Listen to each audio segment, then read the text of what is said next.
DA নিয়ে নতুন ঘোষণা রাজ্য সরকার রাজ্য সরকারের বকেয়া ডিএ মিলবে এক কিস্তিতেই 2016 থেকে 2019 সাল পর্যন্ত বকেয়া ডিএ গ্রুপ ডি পেনশনভোগীদের অ্যাকাউন্টে যাবে টাকা। Group A, group B, group C কর্মীদের ডিএ পিএফ অ্যাকাউন্টে। মার্চ সেপ্টেম্বরে ডিএ দেওয়ার ঘোষণা করেছিল রাজ্য। 2008 এপ্রিল থেকে 2015 ডিসেম্বর পর্যন্ত বকেয়া ডিএ, সেই নিয়ে কোনো ঘোষণা হয়নি এখনো। ডিএ নিয়ে নতুন ঘোষণা রাজ্য সরকারের বকেয়া ডিএ মিলবে এক কিস্তিতেই 2016 থেকে 2019 সাল পর্যন্ত বকেয়া ডিএ। সংগ্রামী যৌথ মঞ্চের আহ্বায়ক ভাস্কর ঘোষ আমাদের সঙ্গে ফোন লাইনে রয়েছেন। আপনাকে নিউজ টাইমে স্বাগত। ডিএ নিয়ে নতুন ঘোষণা করেছে রাজ্য সরকার।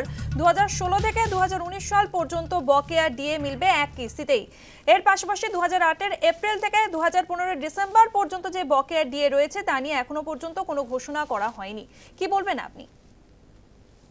ওই যে এক কিস্তিতে ঘোষণা করেছে সেটা কিন্তু সম্পূর্ণরূপে ভ্রান্ত।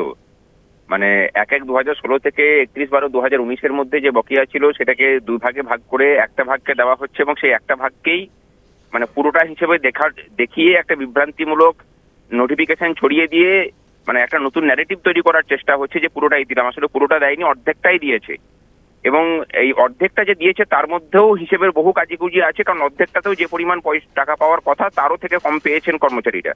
এবং তারই সাথে গ্রান্টি নেট খাতে যারা চাকরি করেন, শিক্ষক শিক্ষিকা সহ বিভিন্ন স্তরের শিক্ষক শিক্ষিকা, পৌরসভা পঞ্চায়েতের কর্মী, ট্রান্সপোর্ট অ্যাসোসিয়েশন মানে বিভিন্ন ট্রান্সপোর্ট সংস্থার যারা কর্মচারী আছেন, খাদি বোর্ডের যারা আছেন, এরকম বিভিন্ন সংস্থা আছে, তাদের কর্মচারীদের জন্য কিন্তু কোনো ম্যাচিং অর্ডার এখনো পর্যন্ত বেরোয়নি।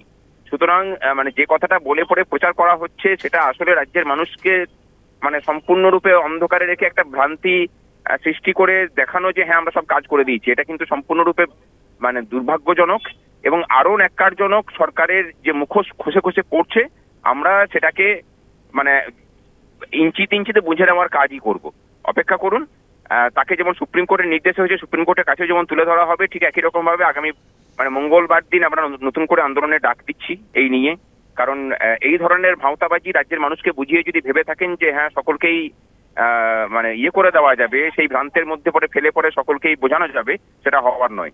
আমরা সেটা হতেও দেবো না এবং সরকারের যে মুখোশ সেই মুখোশকে আমরা সকল মানুষের সামনে তুলে ধরবো। অনেক ধন্যবাদ। আমরা কথা বললাম সংগ্রামী যৌথ মঞ্চের আহ্বায়ক ভাস্কর ঘোষের সঙ্গে।